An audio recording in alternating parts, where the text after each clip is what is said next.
Yo, what's up, everybody? Welcome back to X's and O's Debate Show. The final whistle is back this week. Appreciate y'all tuning in, whether you're watching the video version on YouTube or you're tuning in to some of our audio platforms on Spotify, Apple Music, or wherever you may be listening to. I really appreciate y'all tuning in this week. We have so much to discuss. The World Cup semifinals just ended, and wow, just shockers all the way around. Spain and France, who would have thought, France would fail to put up even one goal. And then obviously Messi, another comeback for Argentina during the tournament.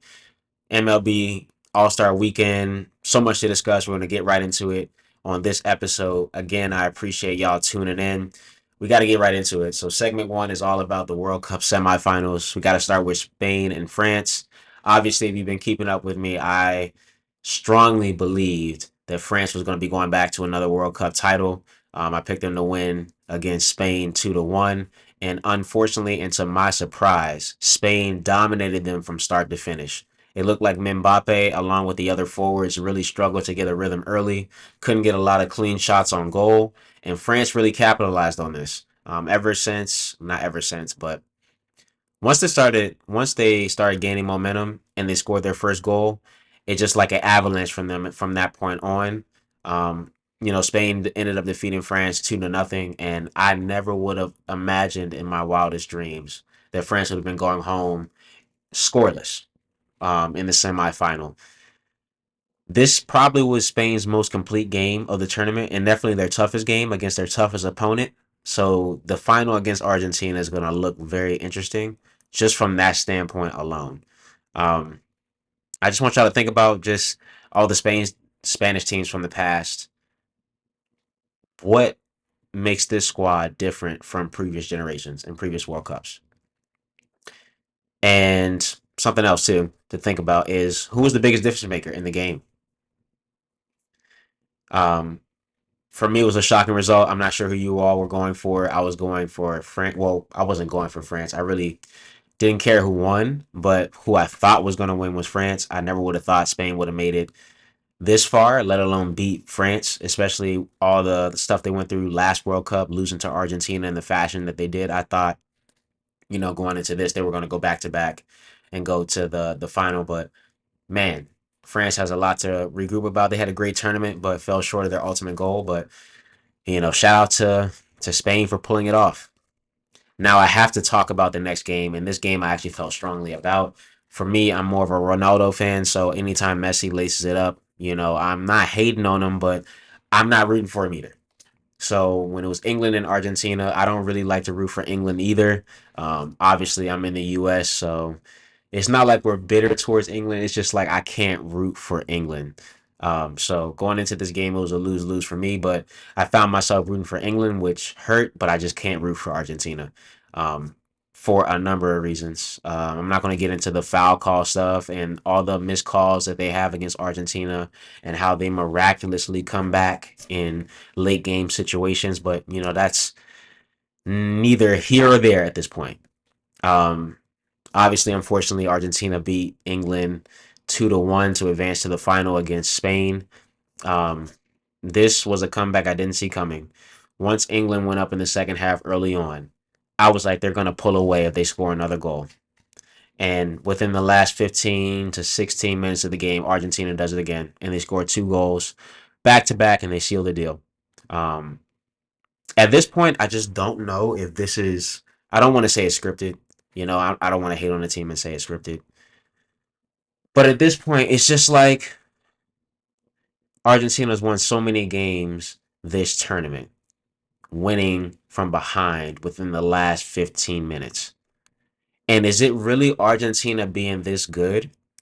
Or is it teams getting relaxed when it's towards the end of the game and playing not to lose? You look at Egypt, how Egypt was up 2-0, and all of a sudden, miraculously, Argentina scores three goals and wins the game.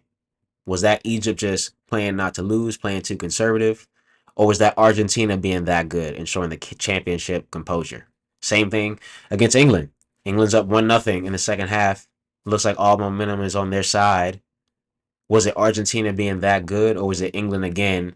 Not again, but or is it England playing not to lose? trying to figure out a way to get out of there and survive instead of just playing the game. There's something to think about. Again, not trying to hate, but just gotta just call it what it is, and you can make your own opinions. But that's just how I feel.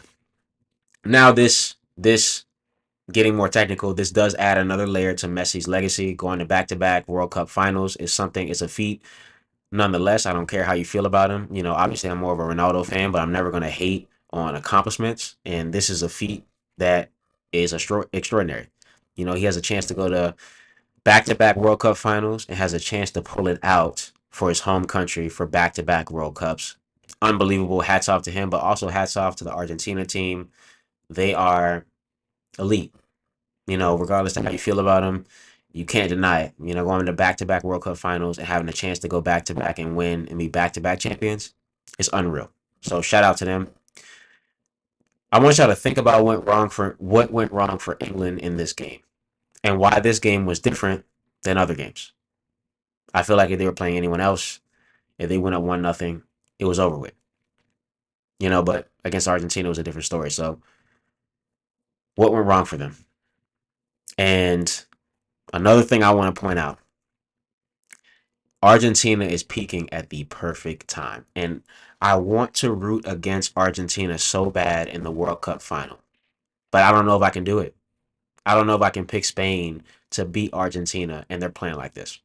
I don't know if I can. It really feels like at this point, if Spain is up 3-0 with 20 minutes left, that Argentina can score 4 goals in 20 minutes. That's really what it feels like. So I don't know if I can really root against them. I can hope they lose, like sit back and just like silently hate.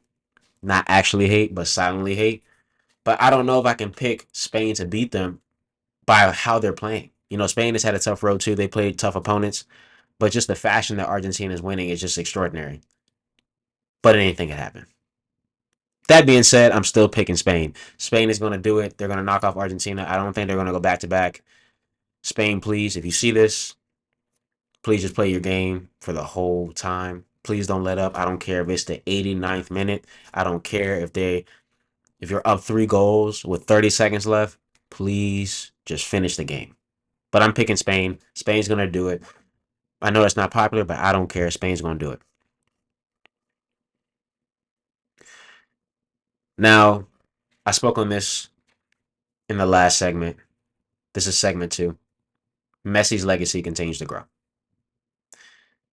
I just got ladies' points out here for y'all so you can fully understand. Messi has Argentina 1 win away from another World Cup, back to back. They just had a run similar to this in 2022 where they won the World Cup, beating France. And at this point, you got to ask yourself, is he really making separation when you talk about the GOAT debate? Back to back World Cup appearances, back to back World Cup finals, now potentially back to back World Cup champs. And then winning in the fashion that you're winning is extraordinary. Something to think about.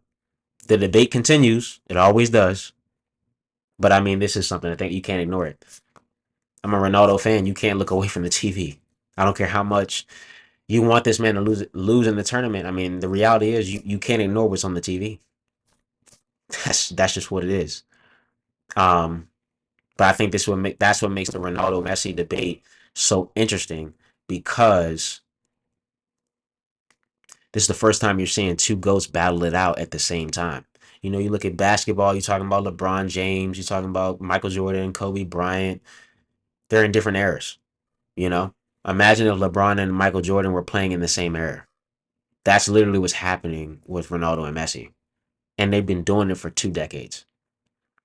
So the debate continues, but I just have to throw that out there, and we can't ignore what's happening. I just want to leave y'all with this before we go to the next segment about All Star Weekend. If Argentina wins again, where does Messi's international career rank among other players? And how does this add to his career as a whole? Think about that. Third segment, final segment, MLB All Star Weekend, baseball, baseball's best, taking center stage. So if you didn't watch the game, this happened a couple of days ago. The American League defeated the national team 4-0.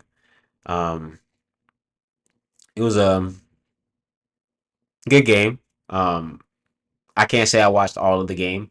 I really get into baseball during the playoff time, but I heard a lot of mixed reactions, good and bad. So, shout out to them.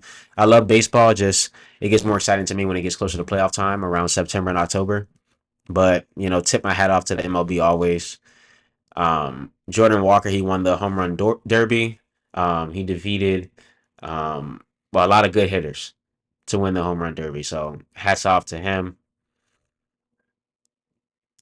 And just a couple of questions before we wrap this up about the MLB. Which team should be the best, or I should say, which team should be the biggest buyer at the trade deadline? Which contender needs another at bat? And which contender needs pitching? Three questions to think about, just running through your head. Just think about those.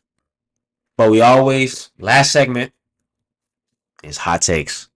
Hot takes. I always got to give y'all some hot takes before we wrap this up. I already said it earlier, but if you didn't hear me already, Spain is winning the World Cup. They're beating Argentina. They're putting an end to all this madness. Argentina's been getting lucky. They've been getting out with the skin of their teeth, beating these teams. I don't know how in the last 15 minutes of games, beating Egypt, coming back and scoring 3 goals, then beating England, scoring 2 goals in 15 minutes. All of that stops with Spain. They're going to do it. Not worried about it. Look, Spain's going to end this madness. It's over with. Trust. Hot take number two: Jordan Walker's Derby performance in the MLB turns him into one of MLB's biggest stars in the second half. And then not point number three. Hot take number three. Got to talk about the NFL. I know we didn't talk about it. I have a segment for it this time, but got to make another hot take. The Cleveland Browns will select Shador Sanders to be their starting quarterback. Mark my words. If they want to win long term, they're going to go with Shador Sanders. If they're worrying about the payout for Deshaun Watson, they're going to pick Deshaun Watson. But they know what to do. The front office knows what to do. If they want to win long term, you already know, go with. They know what time it is. Shador Sanders will be the starting quarterback for the Cleveland Browns coming up this season. Watch what I say. I appreciate y'all listening or watching this podcast. I appreciate y'all tuning in. Make sure you follow us on all platforms at X's and O's Debate Show. I can't wait to see y'all next week. We're also going to have a Discord dropping so we can have a community so we can all, stay together even outside of, posts and videos and clips and podcasts. I'm also going to be responding to all comments on social media platforms as best as I can. Let's engage with each other. Let's build this community and let's see where it goes. I can't wait to see y'all on the next one. I appreciate y'all.